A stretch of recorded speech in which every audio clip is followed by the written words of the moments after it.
Hey Matt, thank you so very much for sharing that little piece of your private life with everyone else here.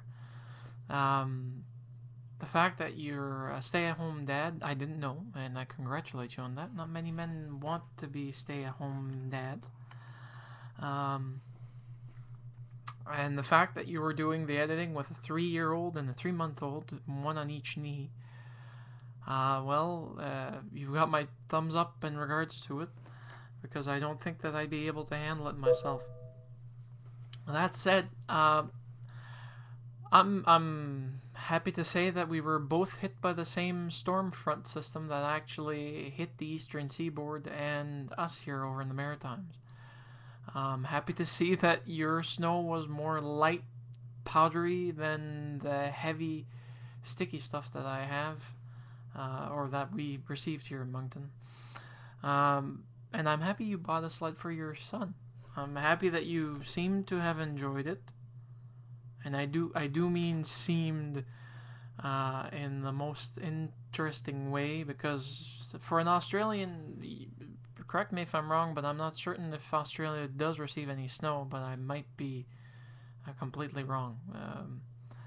That saying, uh, I'm happy to see that you're still happily married to your wife and that you've got 2 children that you're taking care of, and that you're over in New York and living your life and enjoying it.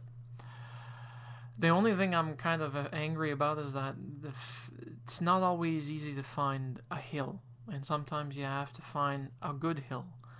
I know over in Quebec and Montreal, you have to go a few kilometers away from your home to be able to find a hill. My hometown, I was lucky because we're built pretty much in between the valleys, so we've got hills galore, either from backyards belonging to private owners that allow kids to go sled on their property, private roads where a property may have 2 roads and keep one semi-plowed because a portion of it stays snowed in so that the kids can actually enjoy it.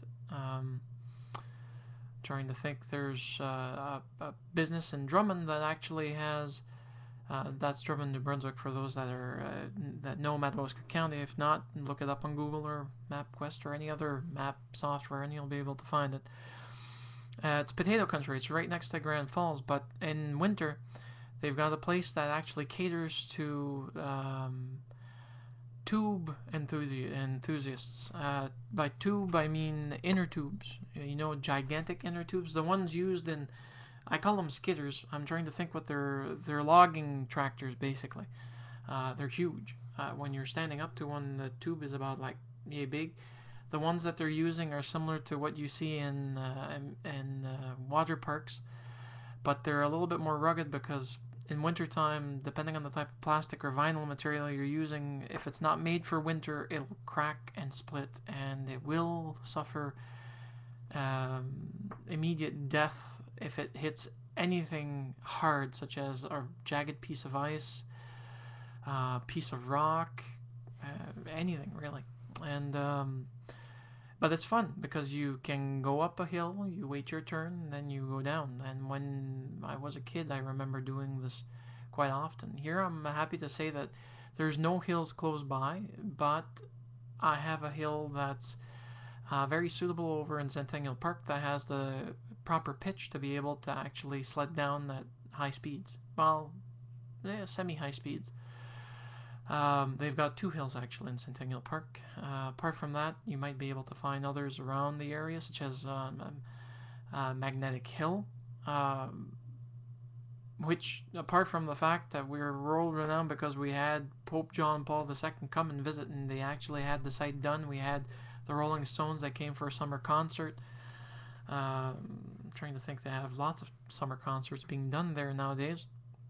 But in winter, it's not kamikaze, but damn near close, because they've got fields that I can't say it, that were